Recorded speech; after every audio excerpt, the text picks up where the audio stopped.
ಎಲ್ಲರಿಗೂ ನಮಸ್ಕಾರ. ಶೋಭಾ ಅಡುಗೆ ಮನೆಗೆ ಸ್ವಾಗತ. ಇವತ್ತು ನಾನು ಒಂದು ರುಚಿಕರವಾದ ಆರೋಗ್ಯಕರವಾದ ಮೂಲಂಗಿ ಪರೋಟ ಮಾಡುತ್ತೇನೆ. ಎಷ್ಟು ರುಚಿಯಾಗಿರುತ್ತದೆ ಎಂದರೆ ತಿಂದವರಿಗೆ ಗೊತ್ತು ಮತ್ತು ಆರೋಗ್ಯಕ್ಕೂ ಬಹಳ ಒಳ್ಳೆಯದು. ಮೊದಲು ನಾನು ಇಲ್ಲಿ ಗೋಧಿ ಹಿಟ್ಟಿಗೆ ಸ್ವಲ್ಪ ಉಪ್ಪನ್ನು ಹಾಕಿ ಮತ್ತು ಸ್ವಲ್ಪ ಎಣ್ಣೆಯನ್ನು ಹಾಕಿ ಸ್ವಲ್ಪವೇ ನೀರು ಹಾಕಿ ಮೃದುವಾಗಿ ಚಪಾತಿ ಹಿಟ್ಟಿಗಿಂತ ಸ್ವಲ್ಪ ಮೃದುವಾಗಿ ನಾದಿಟ್ಟುಕೊಳ್ಳಬೇಕು. ಈ ರೀತಿ ನಾದಿ ಮೇಲೆ ಸ್ವಲ್ಪ ಎಣ್ಣೆಯನ್ನು ಸವರಿ ಮೇಲೆ ಮುಚ್ಚಳ ಮುಚ್ಚಿ ಇದನ್ನು ನೆನೆಯಲು ಬಿಡಬೇಕು. ನಂತರ ಒಂದು ಪಾತ್ರೆಗೆ 2 ಚಮಚೆಯಷ್ಟು ಕಡಲೆ ಹಿಟ್ಟನ್ನು ಹಾಕಿ ಇದನ್ನು ಗಮ್ಮೆನ್ನು ಹಾಗೆ ಹುರಿದಿಟ್ಟುಕೊಳ್ಳಬೇಕು.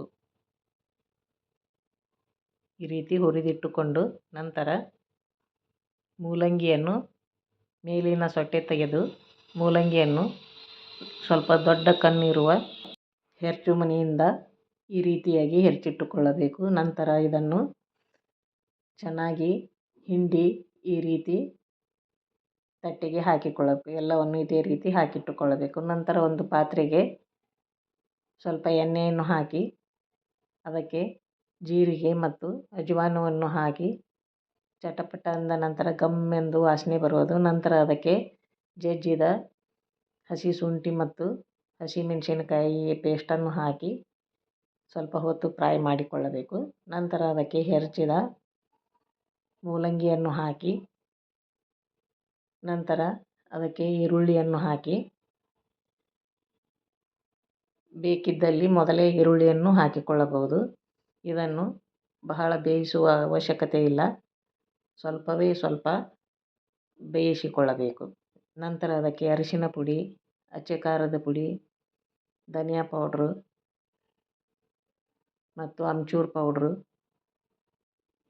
ಸ್ವಲ್ಪ ಗರಂ ಮಸಾಲೆಯನ್ನು ಹಾಕಿ ಇದನ್ನು ಸ್ವಲ್ಪ ಹೊತ್ತು ಮಿಕ್ಸ್ ಮಾಡಿಕೊಳ್ಳಬೇಕು.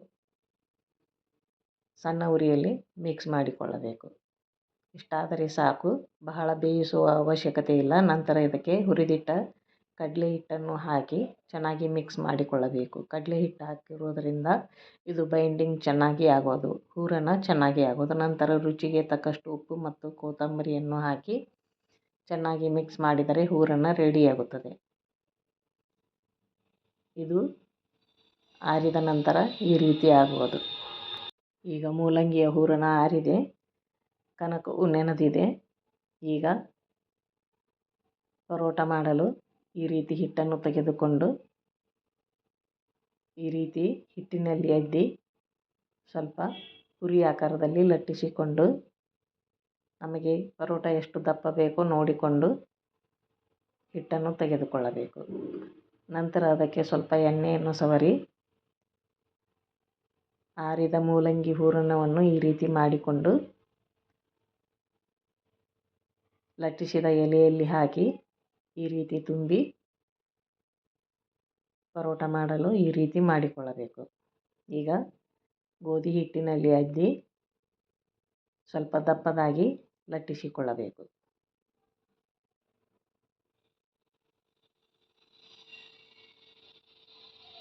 ಈ ರೀತಿಯಾಗಿ ಲಟ್ಟಿಸಿಕೊಳ್ಳಬೇಕು.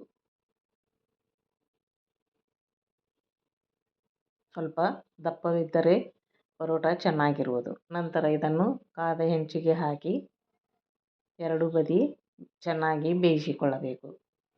ಈಗ ಹೊರಳಿಸಿ ಹಾಕಿ ನಂತರ ಮೇಲೆ ಇದಕ್ಕೆ ತುಪ್ಪವನ್ನು ಅಥವಾ ಎಣ್ಣೆಯನ್ನು ಸವರಿಕೊಳ್ಳಬೇಕು.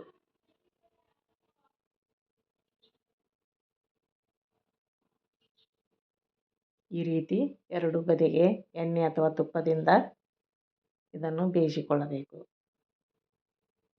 ಎರಡು ಬದಿಗೆ ಈ ರೀತಿ ಹಚ್ಚಿ ಬೇಯಿಸಿಕೊಳ್ಳಬೇಕು. ಈಗ ಬಿಸಿ ಬಿಸಿ ಮೂಲಂಗಿ ಪರೋಟ ರೆಡಿಯಾಗಿದೆ. ತುಪ್ಪ, ಮೊಸರು, ಚಟ್ನಿ ಜೊತೆ ಸವಿದರೆ ಬಹಳ ರುಚಿಯಾಗಿರುವುದು.